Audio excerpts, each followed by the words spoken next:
Okay, that was a delay. Anyways, good evening, Luzon, Visayas, and Mindanao. This is koolNews at 6. We are live on Cool FM and also on News Radio 93.1 where we share the latest news headlines that truly care for you. Before we start out, we would like to apologize for a prolonged delay due to our technical difficulties on our end since our end in controlling the TOC is very irresponsive right now or very unresponsive while I'm trying to control the DOC. So yeah, it's laggy right now as I'm trying to control. So it is more like any task skill issue, it seems. But what I'm trying to control right now, it seems to be more like an issue on any task. All right, let's begin with our headlines for tonight.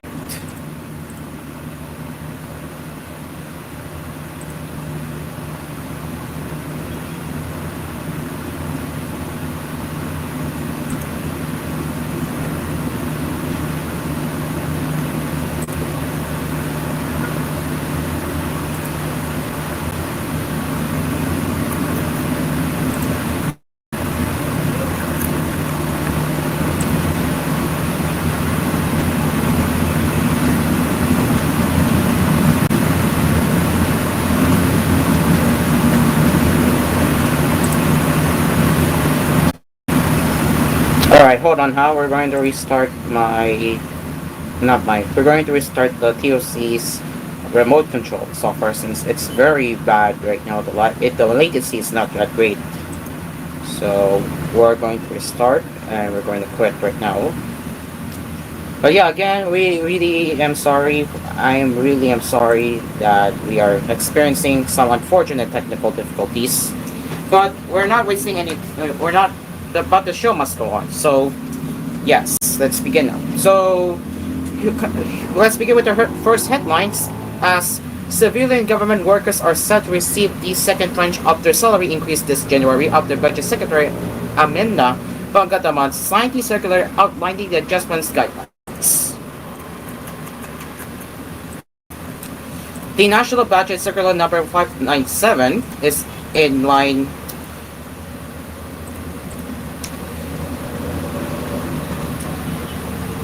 with implementing the updated salary schedule for civilian personnel pursuant to Executive Orders number 64. The Department of Budget and Management made a statement in the press release on Wednesday. The executive order was signed by President Ferdinand Marcos Jr. in August 2024, which mandates a four-tranche salary increase for civilian government workers to be implemented every January of the years 2024 to 2027.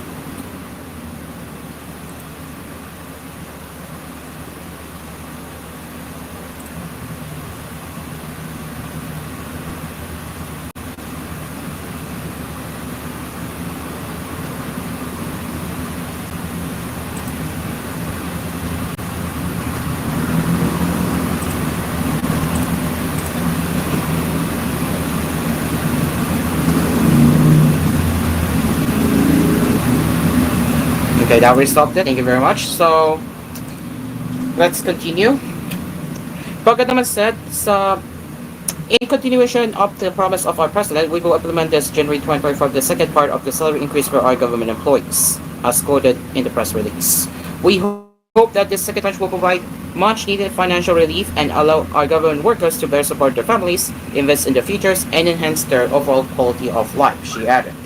The increase applies to all civilian government personnel in the executive, legislative, and judicial branches, workers in the constitutional commissions and other constitutional offices, state universities and colleges, and government-owned and controlled corporations that are not covered by the Republic Act number 10149 and EO number 150, regardless of appointment status, whether regular, casual, or contractual, appointive, or elective, and on a full-time or part-time basis.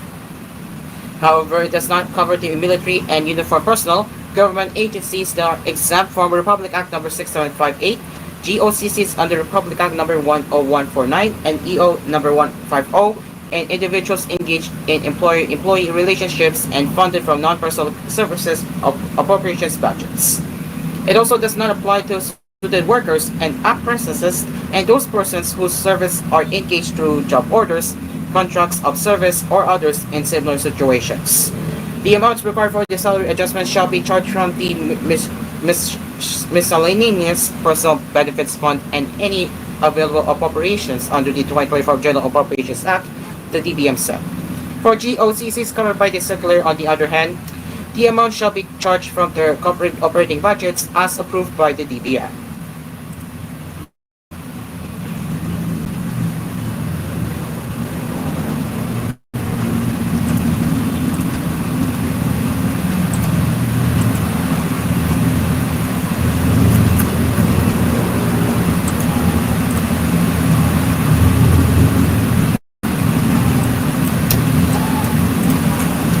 And the Philippine Coast Guard should require its 4,000 new recruits to undergo a crash course on the newly enacted Philippine Maritime Zones Act, or RA 12064, for a deeper understanding of current issues, particularly the conflict in the West Philippine Sea. This was proposed by Senate Majority Leader Francis Tolentino to the PCG through its spokesperson, Comore Alger Rica Frente, who was interviewed on the Senator's radio program, Usap Pantol, on Wednesday. Tolentino said, who is the principal author of the said law, beyond basic training and physical formations, the PCG's new recruits must undergo a crash course on the Philippine Maritime Zones Act.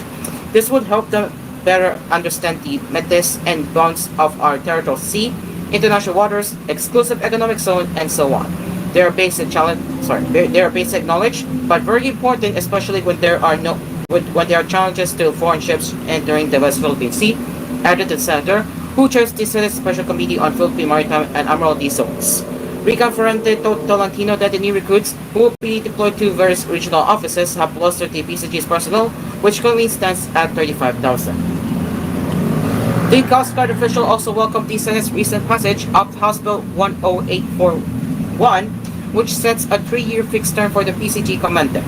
According to Rica Ferrante, the measure would allow the PCG leadership to carry out its plans and programs for the long term, which would benefit maritime safety and security. Tolentino, a co-author of the measure, agreed. He said that aside from safeguarding the country's territory from foreign ship incursions, the PCG also responds during disasters such as oil spills and helps ensure the safety and livelihood of fisherfolk and sea travelers. Later on koolNews at 6, Marcos wants to grant incentives to semiconductor industry. Also, Trump shuts down White House Spanish language page and their social media. And more headlines right here on koolNews at 6 as we return after the break.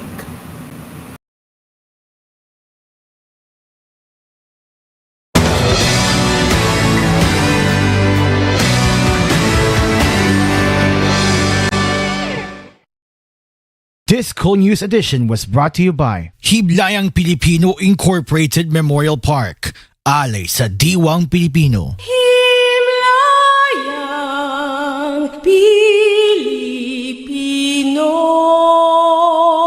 Dunkin, pasalubong ng bayan. TVC Drugs, serbisyong tapat, alagang sapat. And Delsat TV. Enjoy SD and high-definition channels when you subscribe to Delsat TV. Hello, welcome to the cafe.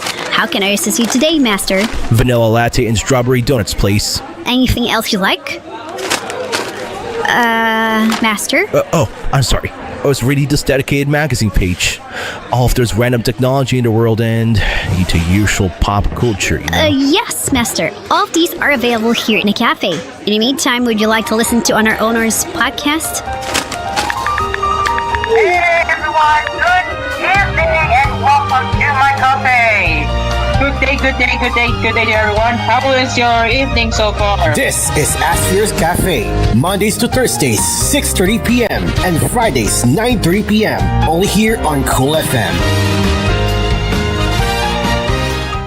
You're listening to Cool FM. Number one sa Mega Manila. Nationwide pa! Dumarami na ang gumagaling sa Sid Panyawan Herbal Capsule. Ako po si Antonio de la Cruz from Northern Cotabato. Dati po sumakit yung likod ko pero ngayon gumaling na dahil sa Sid Panyawan. Ako po si Kin. Dati po sumakit po aking tiyan at likod at ulo. Ayun, ininom ko yung herbal capsule. Pagkatapos bigla ako gumaling. Ay bay, natuwang aking misis. Mabibili sa lahat ng drugstores nationwide. Ako si Sistine Fenix, 22. Usa ko ka medical technology student. Permi ko mag-atubang sa computer, sa cellphone, samot na karon na online among classes. Nakasuway ko na magsiga headaches, tungod daw na sa eye strains. Nakoy friend na ni-recommend na ko na mag-take og eyeberry kay nakatabang doon niya. Ang eyeberry ay dietary supplement na may eye bright flower extract at bilberry berries. So when I tried eyeberry, nilasan jud ako headaches, mas clear ako ng eyesight. Daghang salamat sa eyeberry. Kaya nakakonsentrate ko maayos ako pagtuon. Halagang paalala, ang eyeberry ay hindi gamot at hindi dapat gamitin panggamot sa anumang uri ng sakit. Nako, tol, kapos na naman ako. Nangutang pa nga ako sa tindahan para lang sa sibuyas. Oo, hirap talaga kapusin. Buti na lang, may galawan sa GCash, yung G-Loan sakto. Uy, okay daw yun ah. Balita ko pwedeng humiram as low as 100 pesos. Oo, try mo. Swap ang kapos moments, ang G-Loan sakto. Subject to eligibility, terms and conditions apply. G-Loan Sakto is powered by Fuse Lending Incorporated. GCash is supervised by Bangko Sentral ng Pilipinas. Fuse Lending Incorporated is supervised by the Bangko Sentral ng Pilipinas and regulated by the Securities and Exchange Commission. SEC registration number CS201617622, certificate of authority number 1897. Kindly review the terms and conditions in the disclosure statement before proceeding with the loan transaction. Marcafe Sachet Saving Special. Big tipid sa 20 tipid promo. Maagang pamasko hatid sa inyo ng Jemar Herbs Incorporated. Maaari nyo nang mabili ang 10 sachets ng Marcafe 5-in-1 plus 1 coffee mix sa halagang 150 pesos lamang. Makakasave ka ng 20 pesos. Ang promong ito ay eksklusibo lamang sa aming mga online shops. Limited time offer lamang ito ka-winner. Kaya order na habang may stocks pa. Exclusive for Shopee, Lazada, and TikTok. Hanapin lang ang Jmar Marketing Online Shop. Maulan man, no worries na amoy kulob ang damit. Charm Fabcon, bangong kumakabloom, tanggal amoy kulob sa bango ng Charm. Charm Fabcon with Bloom Fresh technology kills 99.9% of kulob-causing bacteria tested. May aroma burst pa of thousands of flowers and berries. Ang sampay sa loob, no amoy kulob. Bangong kumakabloom sa Charm. Manufactured by ACS Manufacturing Corporation. ISO certified world-class quality. ACS.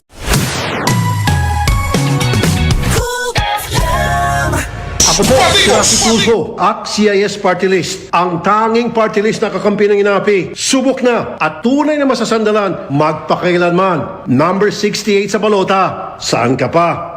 CIS Party List ka na. Tara na! Uy, low blood ka, diba? Pero bakit parang glowing ka? First sulfate yan. United Home First Sulfate Iron supports healthy blood for a healthy glow with proper diet and healthy lifestyle. Unilab yan. Iron is the generic name of United Home First Sulfate Iron. If symptoms persist, consult your doctor. Ang new Biogesic for Kids, di na kailangan ni shake. Syrup formula na. Para pag may lagnat ang anak, buhat agad, inom agad. New Biogesic for Kids. Mas pinagaling, magpagaling versus previous formulation. Unilab yan. Paracetamol is the generic name of Biogesic. If symptoms persist, consult your doctor. Marami po sa ating mga kababayan ay may mga hinaing, subalit hindi naririnig dahil wala po silang boses sa ating lipunan.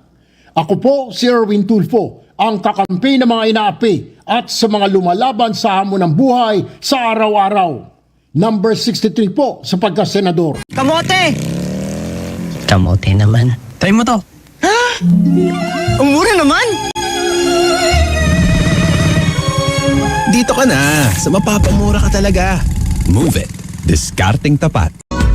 Marcafe 5-in-1 plus 1 coffee mix. Ito ang kape na very healthy at complete. Puro ang sangkap, tunay na may herbal ang kape. Basta Marcafe, suave, suave, suave.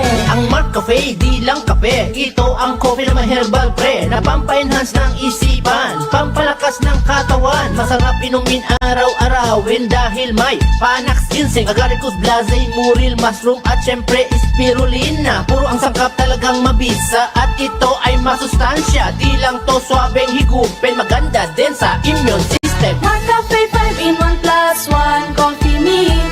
Ito ang kape na very healthy at complete. Puro ang sangkap, tunay na may herbal ang kape. Basta Marcafe, suave, suave, suave. Marcafe 5-in-1 plus 1 coffee mix. Suave. Marcafe 5-in-1 plus 1 coffee mix. Mabibili na sa inyong mga suking tindahan, drugstores at supermarket sa inyong lugar.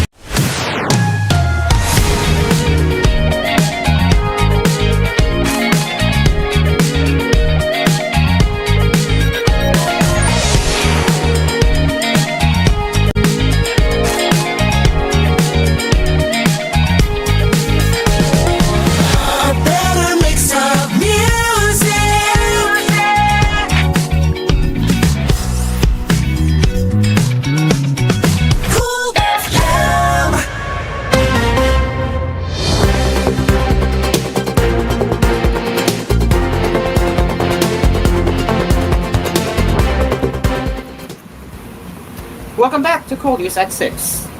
Let's continue with our headlines.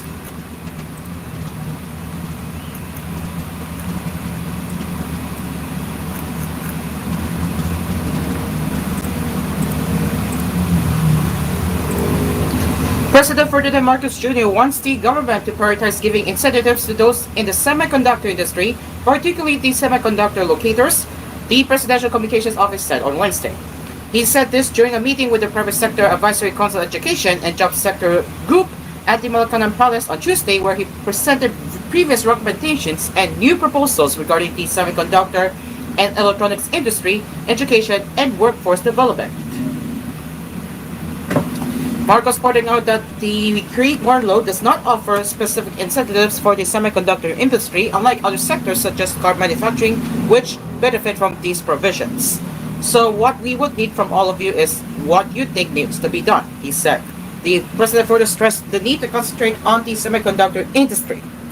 Marcos said, as quoted in the press release, actually we need to push on the semiconductor industry. It's because, again, it's not something that we had in mind, but the situation, considering how much money we make as the income we get from exports already. We really should be focusing on it more. So let's do that now. So we need to hear from the industry to see what you suggest and what we can try to incorporate ng nga, he added. Marcos' remarks came after the PSACEJSG recommended the review of the IRR of the Create More Law, which would cover providing incentives for those in the semiconductor industry.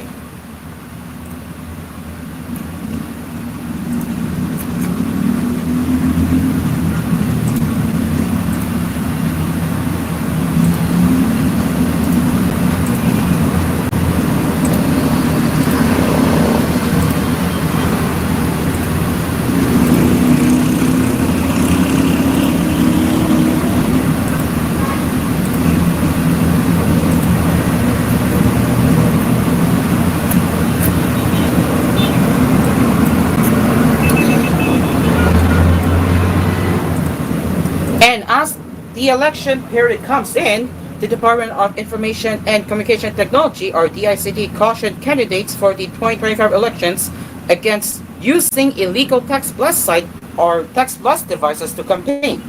The warning came during the DICT's joint press conference at Camp Crame on Wednesday with the Philippine National Police Anti-Cybercrime Group, or PNP-ACG, which announced the arrest of a Malaysian national allegedly selling a device commonly used to send fraudulent messages. Information and Communication and Technology Secretary Ivan John Uwas said in Filipino, the moment we monitor text blasters in operation and push for certain candidates, we can trace that. The candidature of a candidate may be compromised because we will definitely confiscate that, file appropriate criminal charges, and perhaps file whatever charges we should do, even in the Commission on Elections, he added.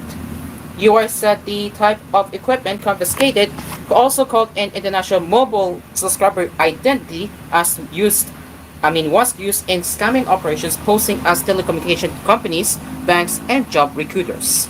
Because the text blaster machine can pose as certain centers, UI also warned that candidates could falsely use the device on behalf of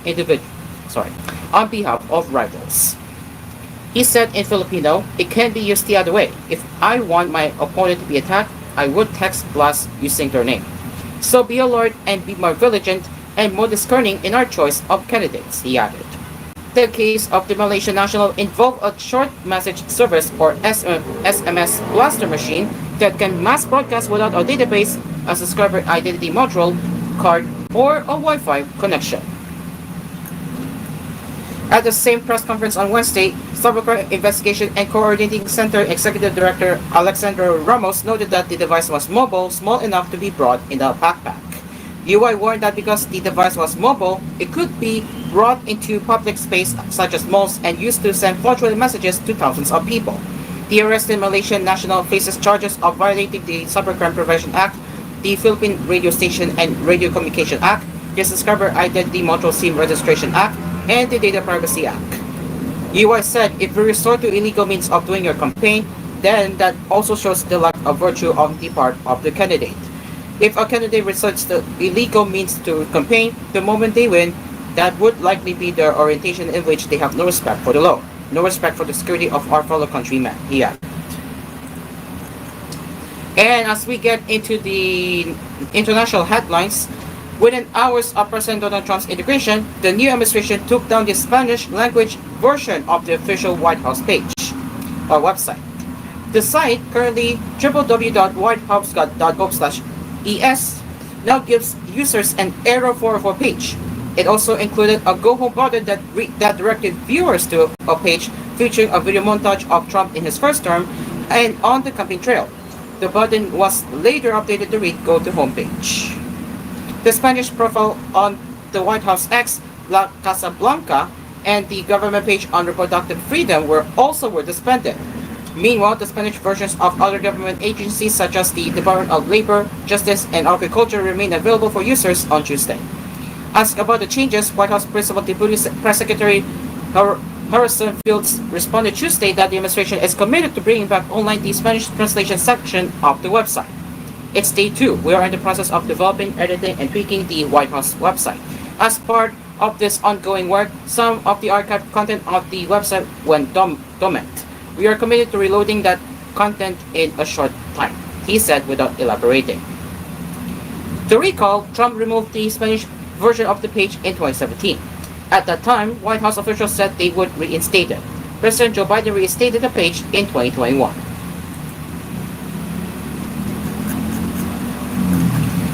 And as we are running out of time, we will now head over to showbiz news. Augie Alcázar and Rigging Velasquez are happy about the current state of OPM, saying they're excited about the new generation of artists, musicians, songwriters, and producers craving their own paths. During an interview with Encarta.net on the sidelines of the 10th Wish Music Awards, Costa said and Velasquez said they're inspired by young musicians, artists, and producers who are contributing to the rise of the local music industry.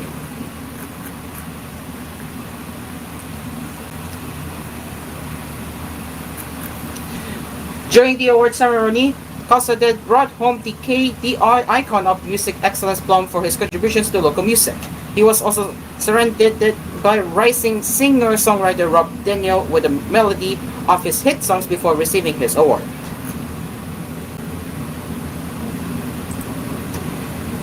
Ladies and gentlemen, as we approach to 6:30 p.m., that brings us to the end of koolNews at 6. As always, we will return with more news headlines later with koolNews prime time at 10:30 p.m. You can also send us your comments, suggestions, and feedback to our email at tvh.news@gmail.com. Coming up next on Asper's Cafe, coming up next on Cool FM, it's Asper's Cafe. Good evening.